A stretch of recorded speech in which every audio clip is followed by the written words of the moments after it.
I first met David back in, I think, about 2007, and I was the CMO at a software company, and David was a luminary, had just written the new rules of marketing and PR, and I was looking for somebody like him to be on my board at my company at that time, and we invited him on, and he served on the board. We became good friends.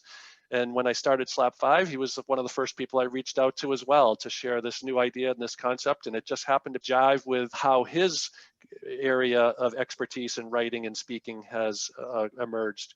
And so I'm really excited. And David, I have to tell people a quick story. Total coincidence. I've known that David has had a house on Nantucket for about 27 years or something, is Yeah, that? 28 years actually. 28 years. And so last summer I was out on Nantucket with my family, and I had just assumed, since it was September, that David would be traveling all over the world doing his speaking. So I didn't even tell him I was there, but I just happened to be out at Cisco Beach with my family, and up comes this guy in a wetsuit carrying a surfboard out to go ride some waves, and it was David. And so it was a great coincidence. We got together, my wife and David's wife and I, we got together that night, had a few drinks. It was really great.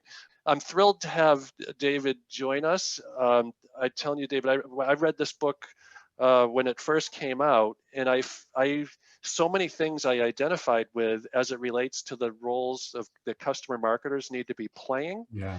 And yet there's also so many things and examples you have from the consumer world. And so I think that's also great inspiration. So with that, I want to welcome you and let you take it over here. And then I do have a couple questions for you that I'm going to ask after you share your initial thoughts here with our group. Sure, that sounds great, Jeff. Thanks so much for having me join this. And, it's really interesting how far you've come, Jeff, and how far Slap 5 has come, and how far this whole group has come just in the last couple of years. I'm really happy that you and Howard put me on an intersection of those train lines in terms of this concept of fandom, because for me, fandom is really putting all of this stuff together. When your customers are your fans, that's amazing. I'd like to kick off by having you put into the chat what you're a fan of. It could be a rock band, it could be a sports team, it could be a sport you like to play, it could be a company, it could be anything. Put into chat what you're a fan of. I see a red wine fan. I am a fan of red wine too. Cheese, chocolate, everyone must be hungry. I'm a fan of surfing too. Pearl Jam, CrossFit. The Wisconsin Badgers, I haven't heard that one before. Skiing, dogs. So we are a fan of a lot of different things. I love this idea of fandom. I happen to be a huge fan not only of surfing, but of the Grateful Dead. And I've seen 75 Grateful Dead concerts. And it reminds me of the time that I met Brian Halligan, the CEO of HubSpot. Brian invited me to his office in 2007. I had never met Brian before. I walked into his office. I'd never met anyone from HubSpot before. Cambridge, Massachusetts. I opened up my computer. It wasn't this computer that you see in this picture. It was an older generation. And on my computer was a Grateful Dead sticker. In the very first minute that I met Brian, he says, hang on, we can't start this meeting until you tell me about that Grateful Dead sticker. And I said, I love the band. At that point, I think I had seen them 30 times. And Brian says, I love them too. I've seen them over 100 times. We became fast friends in that absolute first minute we met. And then within a week, Brian invited me to join the HubSpot advisory board. I'm still on the HubSpot advisory board 13 years later. That was back in 2007. That's what the idea of fandom, when you share something that you're a fan of. And here's Brian and I at a concert a couple of years ago. We've gone to 30 or 40 concerts together over the last 13 years.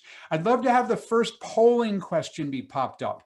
And that question is, does your business have fans? Does your business have fans? So if we could see that polling question now, that would be great. Or pop it into chat too, but a polling question would be good. I see a bunch of yeses in the chat. Look at that. Oh my gosh, everybody has fans. I'm loving that. Couple of no's, couple of 100%. We'll just stick with the chat. Forget about the polling question. Oh, there it is. Does your business have passionate fans? Absolutely, sort of, not really, no. You know, it's really interesting to me as I'm seeing 70% now, 75% popping up. Yes, absolutely. When I show this polling question to many people, they don't have that same thing. It must be something about this group of CustomerX professionals and experienced professionals. So thanks for that. If you could remove that polling question now, that would be great. So this idea of fandom is so interesting to me. I want to know next, are you a fan of your car insurance company? Are you a fan of your car insurance company? And most people say no to this question. Are you a fan of your car insurance company? So here's what's interesting to me about this. I talked to somebody named McKeel Hagerty, and McKeel Hagerty is the entrepreneurial founder of Hagerty Insurance. McKeel said to me, insurance sucks. Nobody likes insurance. It's not fun. And what he said was that I had to build my business based on generating fans. He didn't use this term. I love it that our theme is elevate your game. He had to elevate his game. What he did say to me was, we went out and expressly challenged ourselves. How can we build fans? So they are not only B2C, you can buy, they do classic car insurance from them directly. They also have a B2B division where you can buy classic car auto insurance through an insurance broker. They've done some cool things to develop fans. They realize they have more data about classic cars than any company in the world. They made that data freely available. They have a drivers club with 650,000 members. They have a YouTube channel with over 1 million subscribers. Can you imagine a YouTube channel, an auto insurance company with over 1 million subscribers? And McKeel said, you know what? This is how we build fans and customers. They are now the largest classic car auto insurance company in the world. And they're going to grow by double-digit growth this year, as they have every year. And it's all based on building fans. So I see everything that Jeff and Howard talked about in their beginning presentation, and the things that we'll be talking about over the next week together, as culminating in this idea. When we do those things right, we have fans like Hagerty Insurance. This idea of fandom has been so fascinating to me for essentially my whole life, because I've been a fan of live music my whole life. My first show I saw when I was 17 years, I was actually 15 years old. I've been to 804 live concerts. My favorite thing in the world is being front row on the rail like I am right here. I haven't been to a live show since March, of course, we're in this pandemic. But I said to my daughter, Reiko, I'm just such a geek about live music. And she says, I know, Daddy, I am such a geek about Harry Potter. What's going on with us? This is crazy. So we decided to collaborate on this book. It's called Fanocracy, Turning Fans into Customers and Customers into Fans. Reiko is now 27 years old. She's currently an emergency room doctor at Boston Medical Center. And Reiko and I co-wrote this idea of Fanocracy. She's also a neuroscientist. And what we learned is it's hardwired in our brains to want to be a fan of something. It's hardwired in our brains to want to be a part of a tribe of like-minded people, like my Grateful Dead fan friends. We're a tribe of like-minded people, but it goes further than that. I can be at any Grateful Dead concert or any rock concert. I can turn to anybody, not even knowing them, and we know we're part of the same tribe. We have an instant bond, an instant connection. And many people say to me, we can't build fans of our business. And I've found examples, just shared an insurance company all over the world. We found a US government agency. Put it into the chat if you know who I'm talking about. We found a US government agency with over 50 million fans. You can be walking down the street in any city in the world and not be surprised if you see somebody with a t-shirt with the logo of this particular US government agency. Somebody just jumped into chat with the correct answer, but I love National Park Service. That's interesting. It's NASA. NASA has 50 million fans. That's how many people follow them on Instagram. And they have fans all over the world. I actually spoke at an event at NASA and spent time with the head of NASA. His name is Jim Bridenstine, talking about this idea of fandom. So I want to share with you a couple of ideas for how you can grow fans. The first thing is to be human. And I see so many people who aren't human. I wanted to recite something for you, which is not human. Company X provides business integration software to integrate, assemble, and optimize available IT assets to drive business process productivity. Company X delivers an innovative enterprise-class business integration platform that incorporates proven integration technology with next-generation capabilities into one interoperable set of tools that delivers a unique combination of efficiency, agility, and control. What the hell is that? This is what I call gobbledygook. This idea of gobbledygook is not a way to build fans. It's not a way to engage with customers. This is not a way to elevate your game. I call this gobbledygook. This is the nonsense world's best of breed and all that nonsense. I actually did an analysis of this. I looked at every single press release sent in the English language for an entire year, 770,000 press releases, analyzed it with Dow Jones. The number one most overused word or phrase is the word innovate. So if you're using that word innovate or innovation in your marketing, in your communications with customers, by definition, you are not being innovative, and it's so overused as to have become meaningless. So we need to eliminate this kind of stuff, which brings me to another form of being human. Not using these crazy photos. Who are these happy multicultural people staring into this conference room or staring into these computer screens? Who are these people? There is no way that these are your real customers if you're a financial services firm who use happy seniors wearing white on vacation. And then you've got these fake doctors. They're not doctors, they're models. Everybody knows they're models. This is my favorite, women laughing alone with salad. I don't know what it is with food companies. Women laughing alone with salad is a thing, and it's ridiculous. And so this is just one concept. I'll share a couple more in just a moment for how organizations can engage in a human way. And I'm strongly convinced, Jeff said this at the start, I'm strongly convinced that even though we may be lone wolves, Jeff's interesting term to describe the roles that many of us play, we can influence the people in an organization that want to use stock photos. We can influence people in our organizations who want to use gobbledygook language and say that they're the flexible, scalable solution for improving business process using cutting-edge technology, which means nothing. Use real photos of people, use real customers, use real employees, use the language that your buyers use, not made up gobbledygook.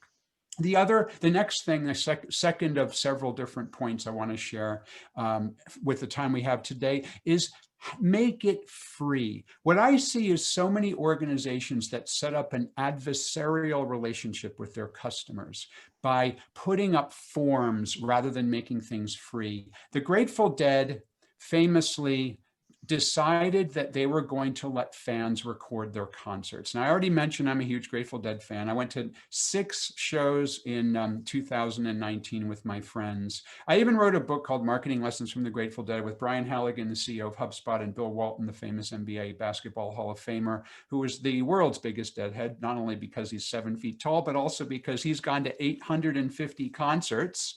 How crazy is that? The Grateful Dead allowed fans to record concerts. This is a Rolling Stones ticket. And like every other concert ticket, it says no recording allowed, no audio recording, no photographs. The Grateful Dead said, sure, why not? Bring your professional level recording gear into the show. And that's how people like me became fans, because we heard these recordings over the years in dorm rooms and people's apartments and people's car stereos. But this is what so many organizations do, especially B2B companies. They don't make it free. They set up an adversarial relationship with existing and potential customers by insisting that before they give something, that they demand something in return first. I am not going to give you my white paper until you give me your contact details first. I recommend make it completely free. Get it out there, make it completely free, because another form of neuroscience, actually, it's been proven that expecting absolutely nothing in return for a gift makes it more likely that people will want to become fans with you. Now, Jeff talked about video as being very important in the survey, and also what all of us are seeing, especially during the pandemic. But I want to dig into the neuroscience behind why video is so important. And my daughter Reiko and I, in researching our book Fanocracy, spoke with a number of different neuroscientists to know what's going on in our brains when we become a fan of something or somebody. And it turns out, as I mentioned earlier, we all want to be part of a tribe of like-minded people. So here's a show I went to a couple of years ago. It's called Outside Lands in San Francisco, because I really wanted to see an artist called St. Vincent. So I was pretty close, as you can see, this photograph I took because I got there early. And St. Vincent was maybe 20 feet away from me where I was standing. But then she did something remarkable. She actually came down and began to play a solo right in front of me. And I was mesmerized. And it turns out that a neuroscientist named Edward T. Hall has identified different levels of proximity of one human being to another human being. I want to illustrate what that is and then talk about what that means. The furthest point away is called public space, 12 feet or further. We humans know that another human is in our public space, but we don't actively track them. Inside of 12 feet, our brains begin to actively track people who get within what's called our social space, which is between 4 feet and 12 feet. By the way, social distancing, keep people in social space. Inside of 4 feet is called personal space. Now, we can't be doing that now because of COVID, but that's where the most powerful human connections happen, within 4 feet. So this became really interesting with St. Vincent, because here she is in my public space, and all of a sudden she's in my personal space doing a guitar solo right in front of me. Rolling Stone said that that was a standout performance because of that proximity. And there's the geek right there. There I am. Turns out I was in all the photos that were taken of that particular moment, because we humans like, oh my gosh, this person is so close. Now, you will say to me, David, we're in the middle of a pandemic. We can't get close to our customers physically. I know, but there's another form of neuroscience that's absolutely fascinating called mirror neurons. It explains why video is so powerful. Mirror neurons are the part of our brains that fire when we see somebody doing something as if we're doing it ourselves, which I will demonstrate. I've got a lemon, a slice of lemon here, which I'm going to take a bite of. Now, when I take a bite of this lemon, my eyes close and are watering a little bit. My mouth puckers up, and I can feel it on my tongue, and I feel it on my whole mouth now. And biting into a lemon is super powerful. My brain is firing, but every single one of your brains is firing too when you see me bite into that lemon. Isn't that awesome? That's called because of mirror neurons, the part of our brains that fire when we see somebody doing something as if we're doing it ourselves. Now, this is super important for the power of video, because the way that I'm cropping this video right now, talking to you, it's as if I'm 4 feet away from you. I've purposely positioned the camera so that it feels to you, the audience, as if I'm about 4 feet away. Cocktail party distance, where the most powerful human connections happen. Your brain, you intellectually know I'm far away. I could be hundreds or thousands of miles away from you. I'm currently outside of Boston.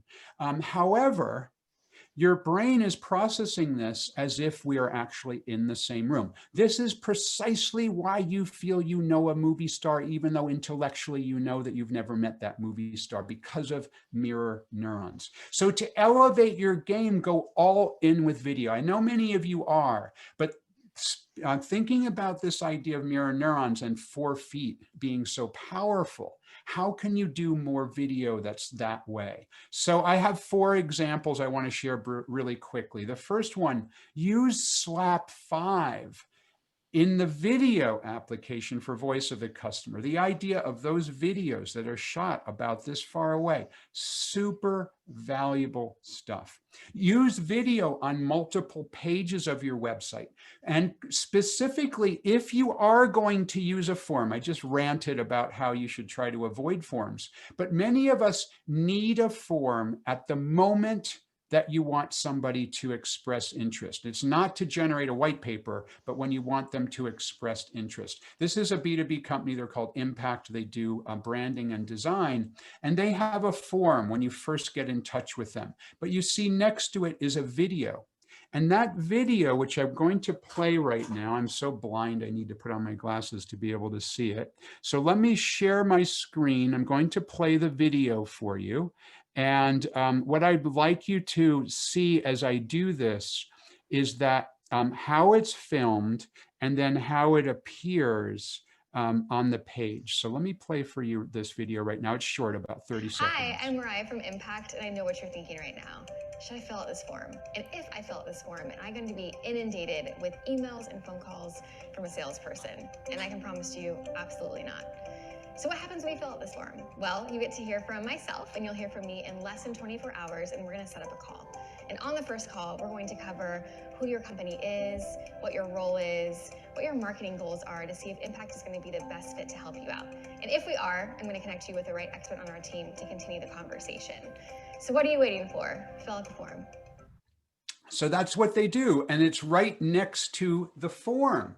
This actually increases the number of signups by 20% to 40%. How do you get a seat at the table? Jeff asked in the beginning of his opening. You get more leads in a human way like this, rather than trying to coerce people. Super valuable way to generate attention. 20% to 40% more meetings booked is what they're experiencing with this. I use this technique myself, and I'm seeing the same percentage increase in the number of people who are reaching out to me. The third way to use video, to use it in its native format in social media. So many of you probably know this, but when you use video in LinkedIn and other social media, the algorithms reward that in a way that much more than text only. And I've experienced that a lot with the videos that I've shared on social media.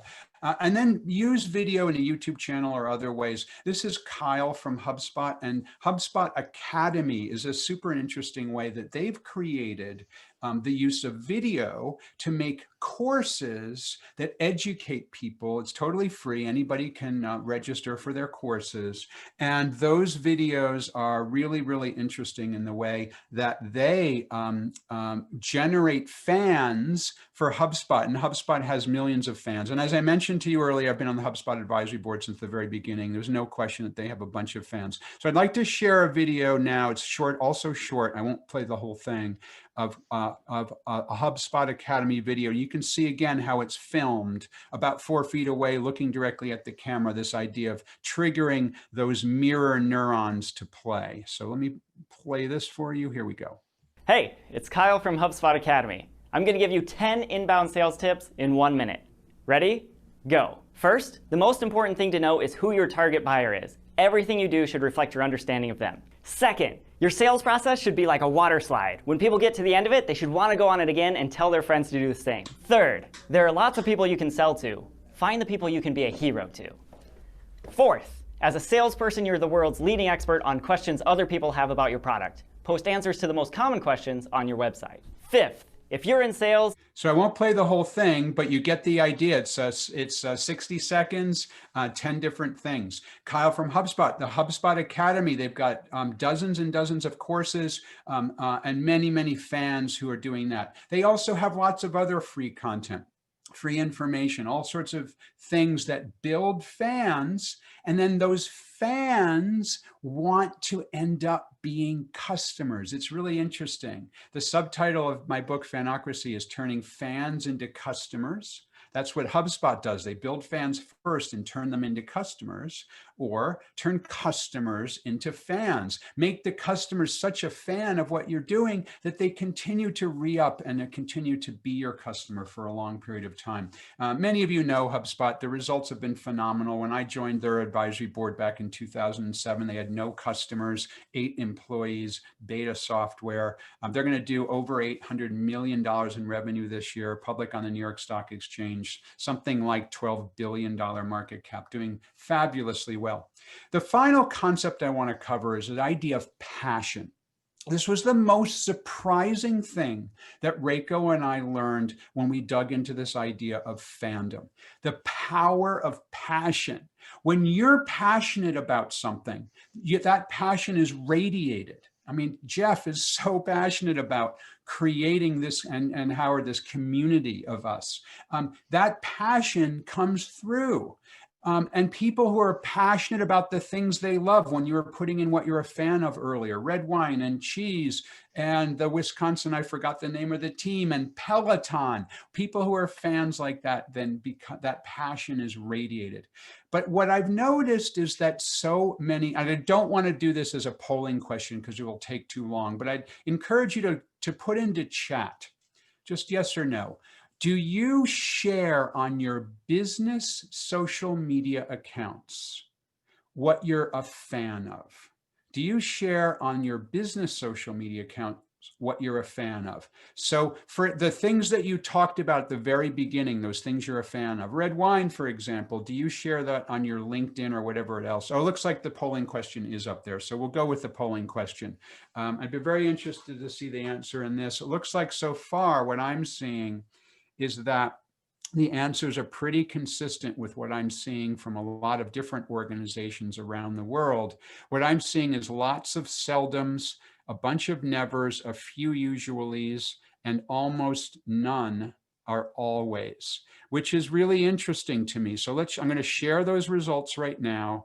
And you can see only 5% always, 18% usually, 51% seldom, and 26. So 3/4 of us seldom or never. How interesting is that? 3/4 of us seldom or never. And that's consistent with what I'm seeing around the world. I would encourage you to consider doing something differently. For you, for the executives in your company, this is just a photo I shared last month. I was the only photographer at Bob Marley's last concert. So I shared on my social networks a photograph I took 40 years ago, September 23rd, 1980, on my social media. It got tons of shares. I'm not in the Bob Marley business, but sharing that is important. So I want to talk about Dr. John Marashi for just a moment, and then I'll wrap up and we'll do a few questions. Dr. Marashi is a dentist in Southern California. I had a chance to meet him at a conference. I speak at Tony Robbins Business Mastery events, and I met Dr. Marashi at a Tony Robbins event. He goes, David, I listened to your talk. I don't have fans. I'm a dentist. There's no way I can build fans. And I said, Dr. Marashi, anybody can build fans. What do you love to do? And he said, I love to skateboard. And I said, well, let's showcase your passion for skateboarding, Dr. Marashi. So he shared with me his website at the time, pictures of him doing dentisty things, pictures of dirty teeth becoming clean teeth, the typical dentist stuff. And then he said, I'll think about this idea of skateboarding, David. He got back to me about a year later. He said, I jumped into it. There's no question this idea of mixing business and personal is valuable. He goes, David, I put pictures of me skateboarding on my website. I have skateboards in my office on the wall. I skateboard from one examination room to another. He has an Instagram with how many? 15,000 followers where he has pictures of him skateboarding. This idea of when you have passions and you share them with the world and the people in your company do the same, that's a hugely positive thing. And it's a great way to build fans. It elevates our game. People want to do business with people who are passionate. And Dr. Marashi said the results, he measured the results, 30% growth in new patients, 23% growth in revenue, simply by talking about what he's passionate about. Somebody shared this on LinkedIn. I grabbed the screenshot. It just says, who rides Peloton Interactive? It's somebody who just randomly shared something that they're passionate about. 437 reactions, 188 comments. All of a sudden, this is really cool. They're sharing what they're passionate about. And so as we were thinking through this idea of passion, this idea of fandom, what we learned is that there is no question, it's not just for entertainers anymore. And Reiko and I found this concept so interesting that people who become passionate about something, people who become very, very passionate are those people who get so interested in what they do that they even want to put a sticker on the back of their computer. And I love this concept. So I went around at some conferences that I was at, and I just took pictures of people's computers with them behind them. This was so much fun to do. And these are not just rock bands. These are B2B. These are nonprofits. These are government. These are all different kinds of businesses that become fans. So my hope with everything we're doing, all we're going to be talking about over the next week together, those train lines intersecting, I love that they intersect around the outward manifestation of doing this idea, these ideas, and they want to showcase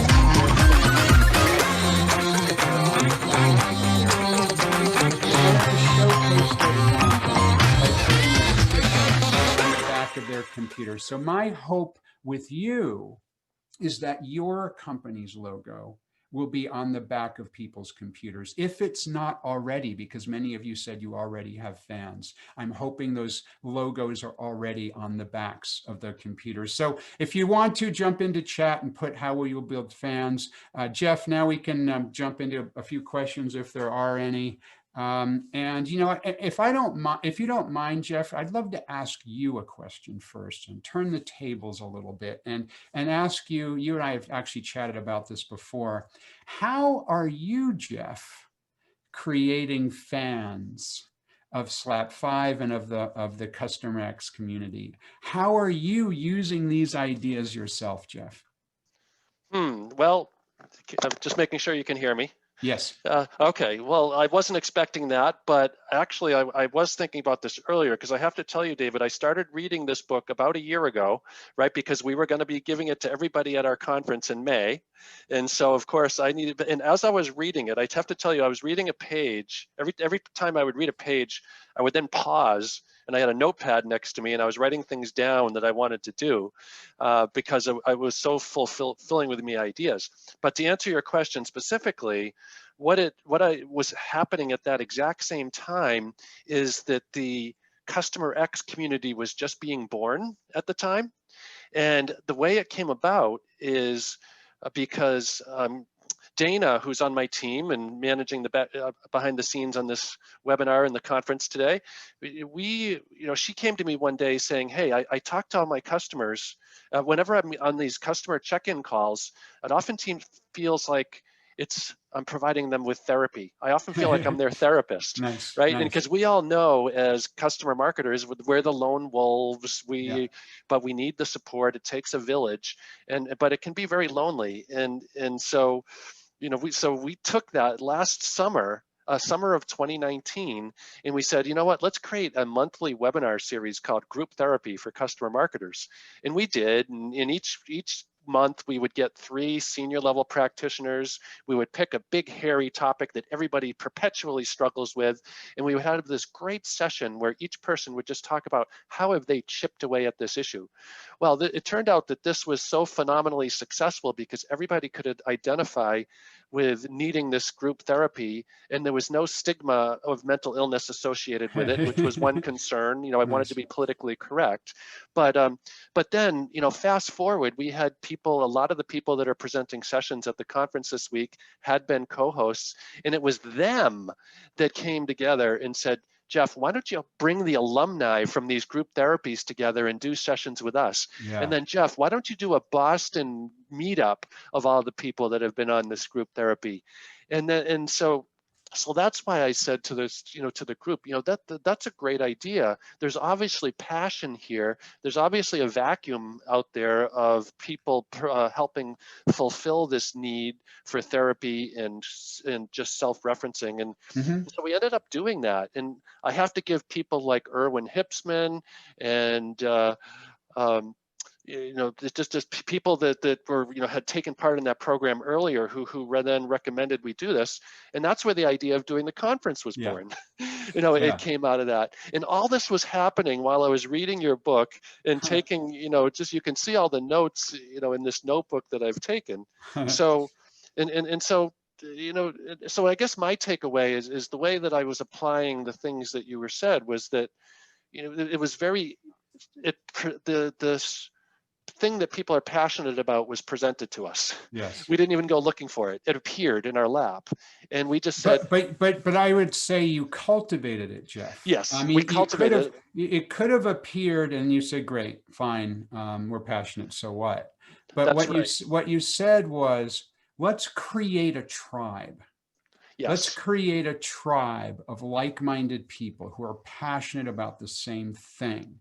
Because when we do that, that will then build and build. And, next year there's going to be 5 times as many people and 10 times as many people the year after. And I just think you're doing many of the things that I talk about. And I think it's amazing what you've built in a very, very short period of time.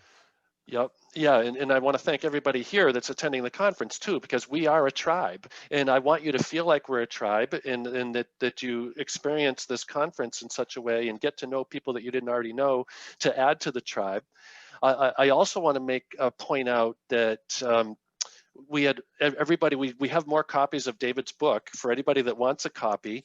We'll find the request form, but you can either put it, you don't want to type your physical address there, but I'll send a link to a form that people can fill out and put it in the chat, because we do have more copies. And then David, you've also offered to lead a book club session. Sure, happy and so to do it. I'm thinking maybe the early January or after the new year, when people have requested their book, if they haven't read it yet, they get a chance to read it. But this would be a great opportunity to then have people talk about how they would like to apply these ideas, or ideas they have to run by you, to run by their peers. So stay tuned. We definitely want to do more of that. Happy to do it, of course. And okay, and Dana, that sounds like that's the book link that she just posted.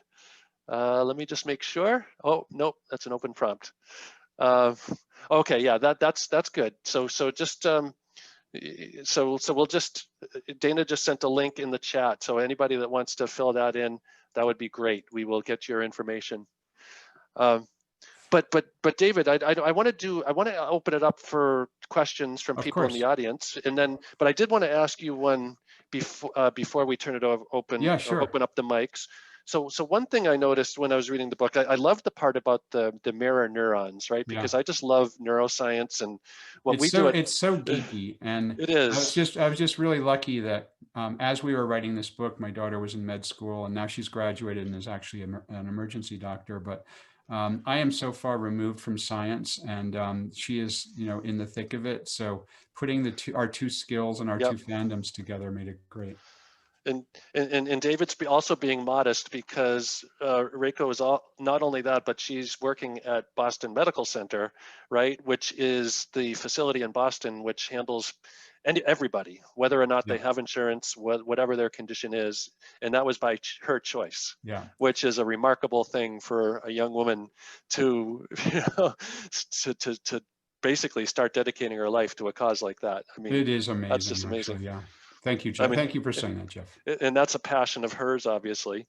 But back to the mirror neurons, because I love neuroscience, because people who in the community many of them have heard me talk about like the difference between paid advocacy and earned advocacy. When it comes to customer advocacy, paid advocacy is when you reward people to do things for you, and then they wait for the next reward before they do anything. Mhm. Well, that triggers the dopamine chemical in the brain, right? That's like right. the gamer chemical. Whereas what I believe in is earned advocacy, where it's a two-way exchange of value. You're helping your customers be successful, and it's releasing the oxytocin and the serotonin in the brain, which are the love drugs, Love which it. which Yeah. which get people to want to latch on and be part of your tribe. And so but another thing related to that was a separate chapter from when you introduced the mirror neurons, but you talked about that when customers see you interact with their peers, it's as if you were interacting with them too. And I thought that was an interesting takeaway for B2B customer marketers. Can you give an example of how that comes to play? You know, when they see you interacting with peers, or they see that a peer has been interacting with a company, they feel it themselves, right? They feel part of the tribe. Well, I mean, I think that that what you're doing with Slap 5 is an actual manifestation of that. You know, the thing that we learned that's so interesting is that is that a customer who truly wants to share is incredibly valuable. But as you said, you know, just the paid thing, you know, hiring Kim Kardashian to say that you're nice on their Instagram, you know, that everyone knows that sort of thing is just paid advocacy, and you can smell it out. But the difference becomes, you go on a company's website and you see all of these fans who in one way or another are willing to share, or are willing to share on their social media, or are willing to share, you know, by however the method is. That's truly the kind of things that people will say, oh, I see myself in there. I can see that I'm that type of person. And then they're much more likely to want to jump in. Rather than the slickly produced whatever advertisement video where, you know, multiple camera angles and having somebody who looks clearly as if they're being compensated in some way saying how they love something. Way different than just staring at a camera and telling it like it is, or just saying in a tweet that somebody loves it. So cultivating that fandom means that people then become willing and eager to share because they want to. And that's Right. what's the ultimate, I think. Right. Oh, that's so true. And you know, and my whole experience there is that, like, all the buyer behavior research that I've done in my career, I mean, buyers, you know, who ultimately you want to earn trust with if you really want to contribute to growth, both by new buyers and retention of customers. I mean, they view those things, like those sterile, overproduced testimonial videos, as advertisements, Yeah. as you said. Yeah. And it's not actually helping them solve a problem or overcome a question, fear, or doubt that they're having right at that moment, that's going to be required for them to get the next stage of the funnel as they're you know, interacting with you and looking at what you do. Right. So, No, that's exactly right. I mean, I just in the last 6 months, I've been wildly obsessing about a pretty major purchase in my life, something that I absolutely don't need, that's expensive. And I haven't quite bought it yet, so I'm not going to share right here. But the thing that have sold me on just about ready to pull the trigger is all of the people who actually already have that particular product, who eagerly share about it. And there's a Facebook group where people are eagerly sharing about it. And that Facebook group is incredibly active, and people who represent the company are not allowed there. And how different that is from the website of the company in question here, which is all just really slick. And you know, if there is a customer testimonial, it's the 5-camera shoot and talking all, you know, the typical talking to somebody off of this direction rather than just talking to the camera. So it's a really different experience. And I would not have made the decision if it was only based on the website. I'm making the decision based on the fans, based on people who already use the product.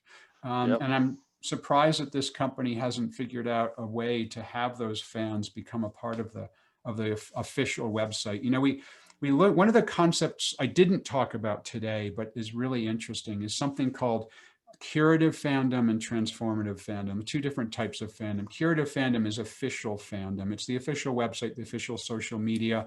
It's people who use the product in the exact form it was intended. Transformative fandom, people who change it into something else, do something different. An example might be Major League Baseball with the statistics, curative fandom, fantasy baseball, transformative. Neither is right nor wrong, they're just different. And so many organizations ignore transformative fandom. They ignore the people who are doing interesting things with a product or service or an idea. And that's in the company I'm talking about here. That's exactly what's going on. It's the website is, here's the product, here's how it's used. Let me share you some people who use it that way. And I'm like, I'm not so interested in that. But then you've got someone who's like digs in deep in terms of all these people sharing the way that they use it, which is really different, which is what I'm thinking of. So yeah, interesting stuff. I love that distinction.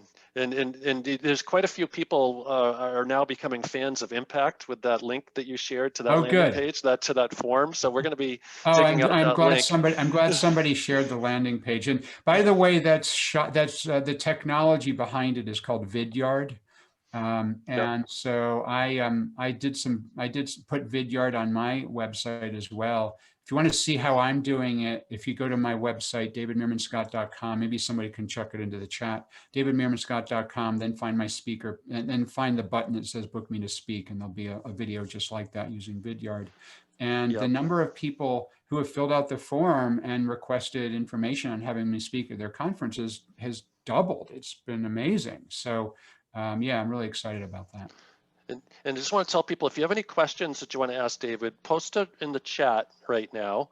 I went back. I know there's been a lot of banter going on today, so I'm trying to pick out any questions. I'm restraining myself. I'm restraining myself from going into the chat, but I will as soon as I get off. I know there was one person I'm eager to answer who asked me if the Bob Marley show was Pittsburgh. In fact, it was Pittsburgh, Pennsylvania, September 23rd, 1980. I was 19 years old. So you can figure out how old I am that way. I'm 59, and I was the only person known to have taken photographs at Bob Marley's last concert. If you go to my blog, davidmeermanscott.com/blog, type in Bob Marley, you'll see some pictures and the story of how I ended up being the only photographer at Bob Marley's last concert. Oh, wow. And so while we're waiting to see if anybody wants to pose some questions, let me just ask you this. So one of the other things that I loved about your book was when you talked about letting go of your creations, and bringing customers into the creative process, which Howard and I like to call co-creation. And but then what was really remarkable, what I thought was, you made the point about, well, then you just step aside and you let the magic happen. Right. I wanted to see if you could talk a little bit about that, or give some examples, or if you have a B2B example of that, bringing customers into that creative process, because that's something that we all need to think about. Yeah, I do. I've been fortunate over the last 10 years, more than 10 years, to speak at many of the Microsoft Worldwide Partner Conference events. And Microsoft's partner community is amazing. There's 3 million, I think it's 3 million members of the partner community, enormous community. And the biggest data that's amazing to me is that 95% of Microsoft's revenue comes from the partner channel. Very little of Microsoft's revenue comes from companies that buy directly from Microsoft. It's almost all of their products and services are sold through the partner network. So here's what's interesting about this idea of letting go of your creations, this idea of letting the fans take over. The Microsoft partner community is run by the partners. It's not run by Microsoft. Yeah, they host it and they pay for the fees, but the partners answer questions of other partners. If somebody has a question of a Microsoft product or service, they go into the partner community, ask a question, the other partners answer. And the Microsoft Worldwide Partner Conference, it's called Microsoft Inspire, is curated by the partners. Of course, Microsoft pays for the partner conference, and it's obviously been in person almost every year, except this year was virtual. And so most organizations are fearful of that approach. Oh my gosh, we should let customers, let answer questions of other customers, but what if they answer the question wrong? We should be like looking over their shoulder and lurking and jumping in and saying when they get it wrong. But it turns out for Microsoft, and if you take a look at their stock price over the last few years, they're just on a freaking tear. That for Microsoft, and I call it letting go of your creations is the chapter title. Letting go of your creations, letting the fans take over works brilliantly for all kinds of organizations. And I love that example with Microsoft. Doesn't get much more B2B than, or big company than Microsoft. You're right. Hey, And so that's, Jeff, I got a question if you need another one. well, let me just, I just wanted to make one comment back on that topic. Then Howard, we got a few minutes, you can fire your way with your question. So just for David, you know, that chapter, when I was reading that book, it was so timely, and this was a year ago because we were planning our conference for May. And I had thought about the conference, I had come up with a whole list of topics and sessions that I wanted to do. And then I read that and I'm thinking, I'm doing this all wrong. Nobody wants me to come up with a list of topics. And every single other conference out there, the conference organizers come up with the topics, and then they, or they'll put out a call for nominations, but usually they have in mind what they're going to pick, because I've never had a nomination accepted at any conference I've ever done, right? So they have in mind what they want. And so I said, okay, well, we're going to turn it on its head, and we're going to create a conference where it's going to be crowdsourced. And so let the crowd, the members of this, the people, the fans basically of the tribe, come up with, what are the biggest pains we want to be covered? What formats should we use? Who do we want for speakers, internal, external, right? And then the other thing that I decided to do, and I do want to give you, I want you to talk before we wrap up about your latest book, the Standout virtual events. But one thing that we decided to do was that all of these events that companies are doing, where they're customer events, whatever, where they're moving them virtual, so many of them, they're pre-recording the sessions and then just doing playback during this time period. And I didn't want to do that with this conference, right? I wanted it to have this interactivity and let the audience, I mean, I don't know, I'm energized now because of what's going on in the chat stream, not because that wouldn't have been happening if this was all pre-recorded. Yeah, no, I think you're right. You think you're right, Jeff. And you alluded to this new book that I pushed out last month. It's called Standout Virtual Events. I recognized back in March, when I had like 25 in-person speaking gigs get either canceled or postponed, you being, this conference being one of them, Jeff, that I had to dig in deep into this idea of virtual events and virtual conferences and virtual speaking. And I recognized that I actually had some interesting observations around the topic, because a book I wrote back in 05, 06 called The New Rules of Marketing and PR has become one of the most popular online marketing books in history. It's sold 400,000 copies in English. It's in 29 other languages. And the whole idea there was, most people at that time, back in 04, 05, 06, 07, were failing in bringing their marketing online because they were using an offline marketing metaphor. So offline marketing is typically advertising, and they were doing advertising online and failing, which is why almost all of the big advertising agencies failed in online marketing.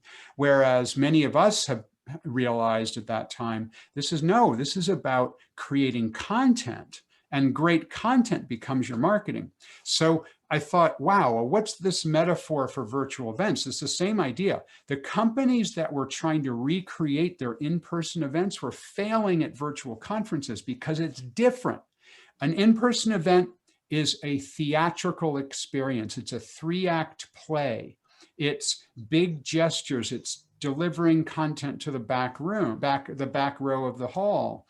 Whereas a virtual event is a more of a cinematic experience, and it involves very short segments. It involves having the audience interaction. You think about, okay, audience interaction in person, you meet at the cocktail party or at the reception or at the round tables, you have a chat waiting for something to start. What's the equivalent? Well, the equivalent is what I organized for us to start doing by by the first thing I said before I even said good morning was put into chat what you're a fan of. That gets the chat going.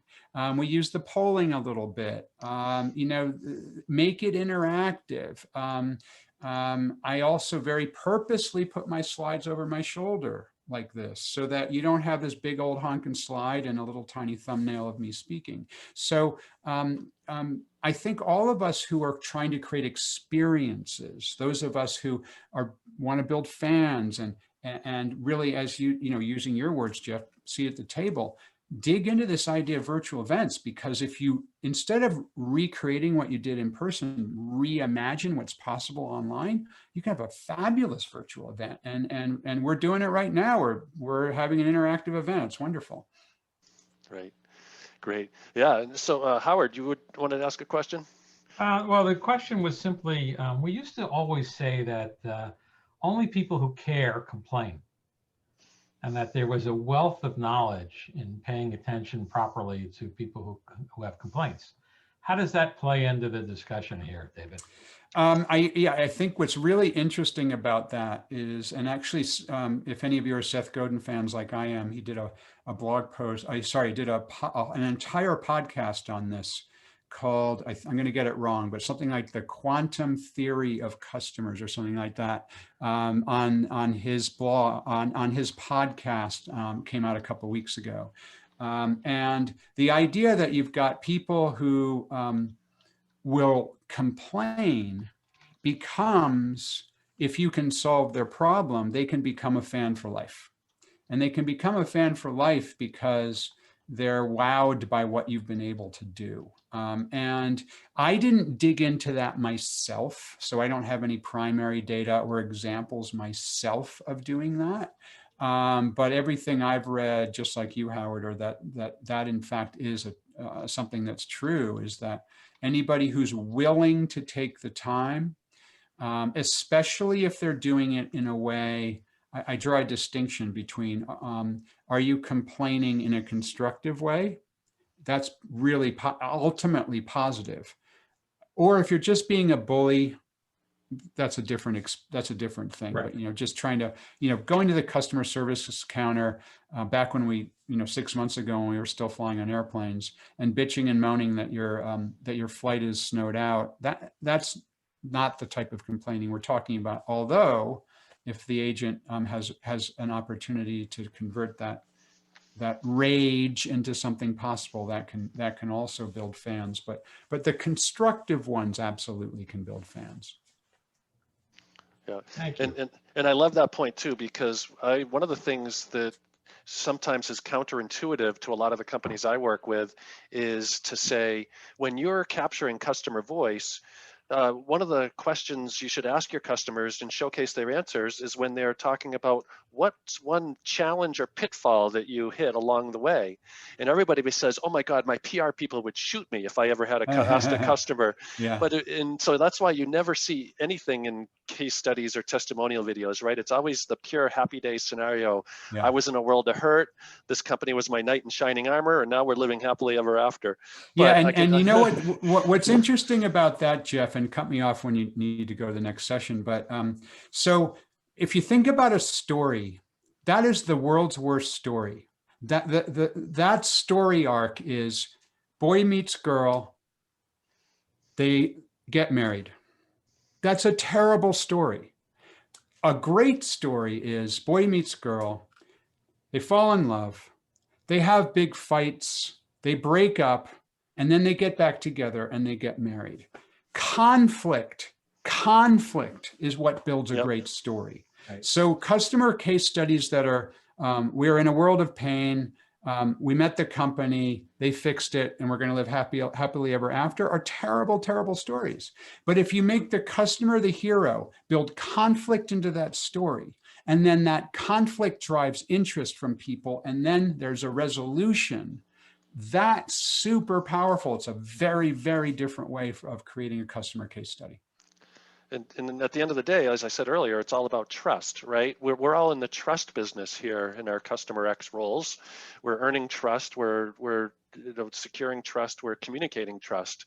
And so, I mean, I can tell you, like, when my customers are doing that and showcasing things like that, what went bad, I mean, it's causing their people, whoever is consuming this information, to believe everything else even more, because you've been so forthcoming and transparent and vulnerable. Right. And, I'm a big Brene Brown fan. I'm not ashamed to admit, right? That's cool. But I believe in vulnerability is a strength, not a weakness. Yeah. So, but boy, did I run into some people that fought me hard at some prior companies when I tried to practice that thinking. So yeah, we all have this big challenge that we have tough jobs and we can see things that need to get done, but you've got these super powerful typically alpha male type VPs of sales who just think differently. And I think our work is what we can use to show that we deserve that seat at a table, Jeff. But yeah, it can be tough. It can be tough. Right.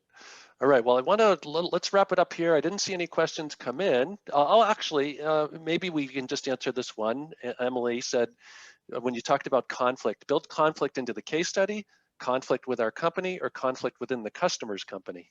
Conflict in the way that you describe, that you actually write the case study or shoot the case video. Conflict is the most powerful thing in a novel or a movie. Conflict. So from the opening page of a novel, you've got two characters that are in conflict with one another. In the opening 30 seconds of a movie, there's conflict between two people. So a typical case study, as Jeff just described it, we were in a world of hurt, then we found this company and now everything's better. That's terrible. But if you say, for example, conflict could be, you put a character, your hero in your case study, in conflict with something. So our hero really wanted to do something, but everybody in their company said, don't do it. So they were likely to lose their job if they did it, and they failed, but they did it anyway and it worked, and now everybody's happy again. That's putting conflict into a story. Right. And that's the reality too. The thousands of customer interviews I've done for my clients, it's never an easy, like making the decision to buy from them was never easy, right? It was political. They had to get support. Oftentimes they took a swipe at it one time and then it didn't work. They had to wait 6 months and go back better prepared to make the case. And, but what better type of information to get out there to a buyer who is considering doing business with you, to know they're not alone and to know what do they need to take into account as they're trying to fight the same battle or deal with the same conflict within their own company. Yeah, no, so exactly. And by the way, I actually take this even further. The way that I wrote my LinkedIn profile, you can go to my LinkedIn and check it out. And while you're there, feel free to connect with me. Is the first sentence of my LinkedIn profile is "I was fired," or I might have said "I was sacked." I mean, who put "I was sacked" as the first line of their LinkedIn profile? But it builds conflict in the very first sentence of my my LinkedIn About profile. Oh, that's so awesome. All right, well, let's wrap it up here. I just wanted to let everybody know that, Thanks, Jeff. I wanted to thank David. Thank you for sharing your ideas about Fanocracy. I mean, it was life-changing for me. It's kind of led to this community being created the way it is, the tribe here. So, I mean, thank you so much for that. And for thanking all these insights, the insights that you shared with people.